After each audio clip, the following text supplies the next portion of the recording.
carraa hiree kee komattee beektaa? Of jibbitee, ofitti aartee, of komattee beektaa? Kun hundumtuu maaliif akkas irratti ta'u? Wallaaltee, bitaa sitti galee, furmaata dhabdee barbaaddee, of biraa, of cinaatii nama dhabdee gadditee beektaa? Namaan tuffatamtee, namaan waan jibbatamte sitti fakkaatee, boqoo cabsitee, mataa kee ol qabachuu dadhabdee adeemtee beektaa? Maaliif akka jibbamtu wallaaltee? Maaliif akka tuffatamtu wallaaltee?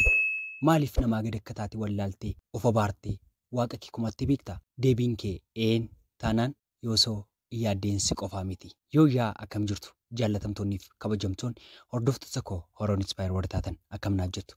Tole egaa guyyaa har'aa barnoota baay'ee bareedaa ta'e isiniif qabadhee dhufeetan jira. Mata dureen barnoota keenya carraa hiree kee komattee beektaa kan jedhudha jechuudha.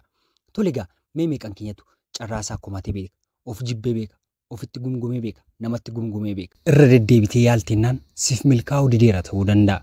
Aganuma immoo nama baay'ee jaallattuun miidhamteetti ta'uu danda'a. Nama baay'ee amantuun darbatamtee kufteetti ta'uu danda'a. Hiriyootaan jibbamteetti ta'uu danda'a.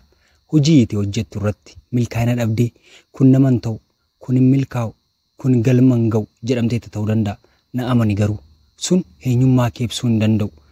Yeroo baay'ee irra deddeebiitiin namoonni kan isaan nu darbatan yookaan immoo darbatanii kan isaan nu kuffisan achumaadhuma isaanii akka nuun jabaannee dhaabannuuf malee nu miidhuuf miti. Yeroo adda addaatti kallattii adda addaatiin jechuun ati nama hin taatu, ati hin guddattu, ati hin milkootu jedhamanii yeroo baay'ee namoota nu amaarraa eegnu yookaan immoo namoota nu fagoorraa eegnu osoo hin taane namoota dhiyoo keenya jiranidha. Yeroo baay'ee kan nu miidhamnu kan akka jireenyi nutti dukkanaa'u akka gufuu nu dha'u kan nu taasisan namoota eriyaa keenya yookaan naannoo keenya irra jiranidha.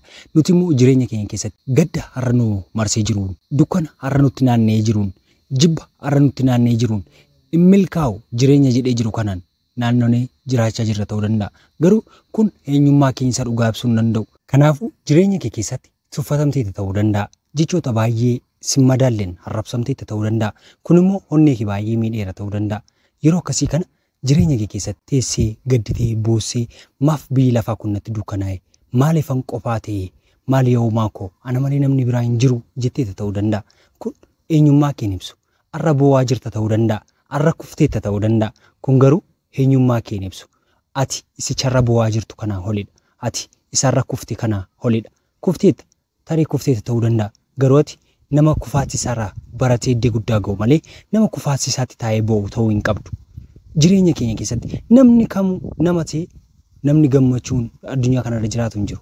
Mee fakkeenya tokkoon siif fudhadha.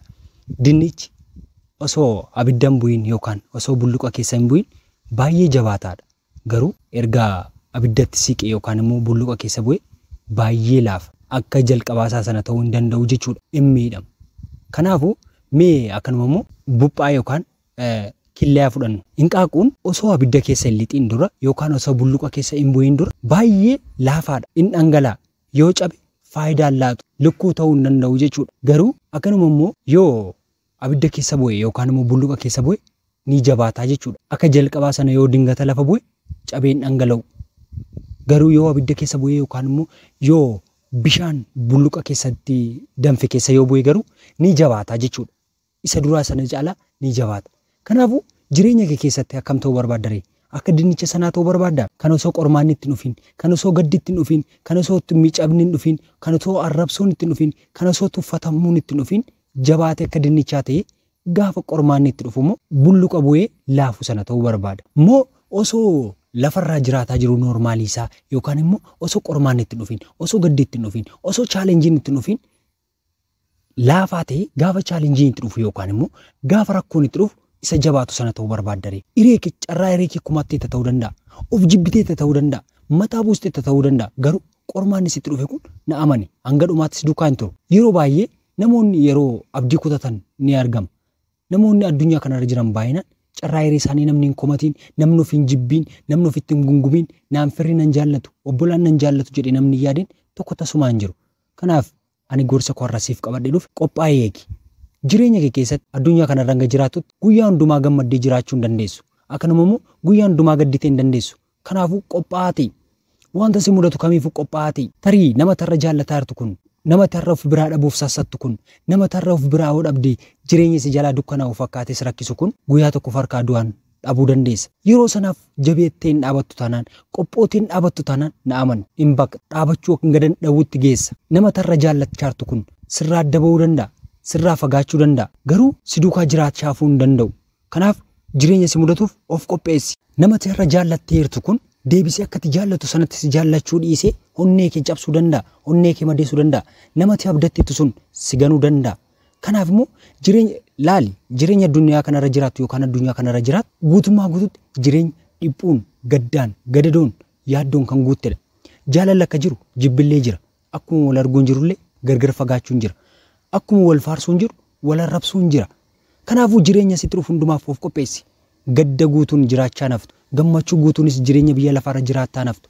Guyyaa tokko guyyaan gaddaa jira. Kanaaf immoo jireenya jaalallee kee duukaa jiraattu irratti, jireenya maatii kee duukaa jiraattu irratti, jireenya hojjettoota duukaa jiraattu duukaa irratti, jireenya biyya lafaarra jiraattu kana irratti wanta sitti dhufu hundumaaf of qopheessi. Yoo of hin qopheessine jireenya kee hundumaa akka baabura hadiidii isaa gatee taata kanaaf.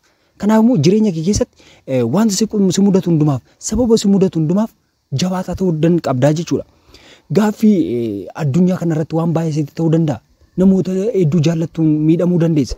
Namoota abdattuun baay'ee darbatamuu dandeessa. Kun garuu chaalenjii sitti ta'uu hin qabu. Jabaatti dhaabachuu qabda. Rakkoo sitti dhufu hundumaaf qophaa'aa ta'uu qabda. Hanga qophaa'aa ta'uu hin dandeenyetti garuu waa tokko gochuu hin dandeessu jechuudha. Halkan akkuma jiru bariinillee jira. Halkan akka halkanaayetti yookaan akka dukkanaayetti nafu guyyaa tokko bariin ni dhufa. Yeroo isaa eegee dabareetti walii darba. Siifaa galu. Jibbamuun keerraa kun iddee hojiitti yookaan iddee dalagaatti kufuun keerraa kun nagaddee bu'aa dhabuun kee kun jaallatti jibbamuun kee kun maatiitiin darbatamuun kee kun na amani gara fuulduraatti si darbataa jira. Achumaadhuma isaayyuu darbatee xiyyi tokko fakkeenya tokkoon si fudhadha. Xiyyi gaafa darbatamu akka inni bakkee yaade sana bakkee karoora isaa bakkee galma isaa akka inni ga'uuf dirqama duruba gootatamuu qaba. Yeroo duruba gootamu humnaan gootatama. Garuu gaafa gadhiifamu dhaqee itti barbaachisa sana rukuta. Kanaafuu atarra gaffaamuu kee, jibbamuu kee, arrabsamuu kee jechoota adda addaa sitti darbatamuu isaa sana hin yaadiin achumaadhuma isaayyuu jabaattee dhaabachuu qabda. Jabaachuu qabda. Of qopheessuu qabda. Jireenya duniyaa kanarratti warqii mee fakkeenya fudhadhu. Abidda hedduu keessa darbee dhoqqee keessa fuudhame rakkoo hedduu keessa darbeeti warqiin warqummaa isaa kan agarsiisu. Gatii guddaa ta'uu isaa kan agarsiisu. Humna isaa kan agarsiisu. Jabummaa isaa kan inni agarsiisu yookaan yoo qorame abiddaan hanga qoramuutu hin beekamu eenyummaan kee. Kan rabbiin si jibbee miti kan qormaanni sitti baatu.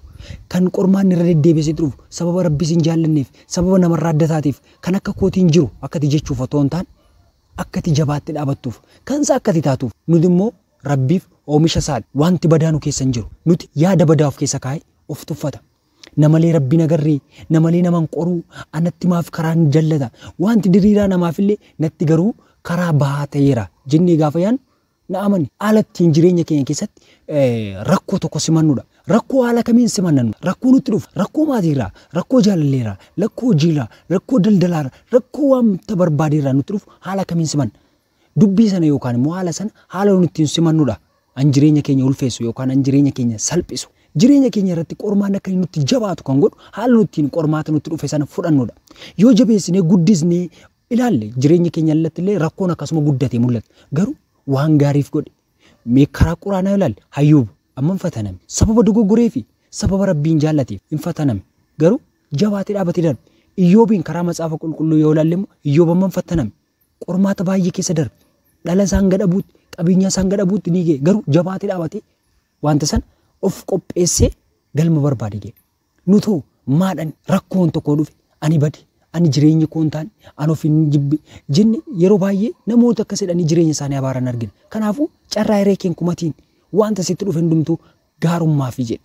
Gaarummaaf jireenya kee keessatti firaan jibbamu gaarummaaf hiriyaan osoo jibbe gaarummaaf yoo hojii irratti hari'amte gaarummaaf sababiin isaas gufuun yoo sidhe fuulduratti si fiiskisa malee udduuba sin dha'u. Kanaafiyyuu jabaadhu dhaabadhu carraa hiree kee irratti wanta si mudatu hundumaa irratti of abaaruun waaqatti gumgumuun waaqa duukaa wal loluun dura darbatanii kan isaan nu kuffisan achumaadhuma isaayyuu akka nuun jabaannee dhaabannuuf malee nu miidhuuf miti. Yeroo adda addaatti kallattii adda addaatiin jechuun ati naman taatu ati hin guddattu ati hin milkootu jedhamanii yeroo baay'ee namoota nu amaarraa eegnu yookaan immoo namoota nu fagoorraa eegnu osoo hin taane namoota dhiyoo keenya jiranidha. Yeroo baay'ee kan nu miidhamnu kan akka jireenyi nutti dukkanaa'u akka gufuun nu dha'u kan nu taasisan namoota eeriyaa keenya yookaan naannoo keenya irra jiranidha. Nuti immoo jireenya keenya keessatti gadda har'a nu marsee jiruun, dukkana har'a nutti naanna'ee jiruun, jibba har'a nutti naanna'ee jiruun, milkaa'u jireenya jedhee jiru kanaan naannoonee jiraachaa jirra ta'uu danda'a. Garuu kun eenyummaa keenya dhugaa ibsuu hin danda'u. Namoonni irra siin jibban, namoonni irra quba sitti qaban, namoonni irra karaa dumsa si dhowwatan, namoonni karaa itti gala milkaa'ina kee danqaa sitti ta'an kun eenyummaa kee sababan barreeffidha. Guddummaa kee sababan barreeffidha. Galma kee sababan barreeffidha. Habjuu kee sababan agarreeffidha. Ati garuu nama kaayyoo qabu taatee, nama habjuu qabu taatee na amani milkaa'ina barbaad goonfachuu ni dandeessa. Mee fakkeenya isa kun sii fudhadha. Billaan tokko akka inni seeraan qaru kan taasisu maal yoo godhedha? Irra deddeebi'ee yoo maal godhedha? Yoo morodame, yoo akka qaruuf qophaa'e sanaaf raawwate qofaadha. Garuu amma irra deddeebamee hin qaramnetti, amma irra deddeebi'ee tole egaa guyyaa irraa barnoota baay'ee bareedaa akka nu wal faana ilaalle abdii guddaan qaba. Yoo isinitti toleerate laayik, sheer, sabskiraayib gochuun maatii keenya ta'uu ni dandeessu. Akkanuma immoo firoota keessaniif, hiriyoota keessaniif nama carraa hiree isaa kumataa jiru yoo agartan sheer gochuuf ni dandeessu. Waan na faana turtaniif guddaa galatoomaa. Ansin faana ture. Han obboleessa keessan Dinnaariyaati.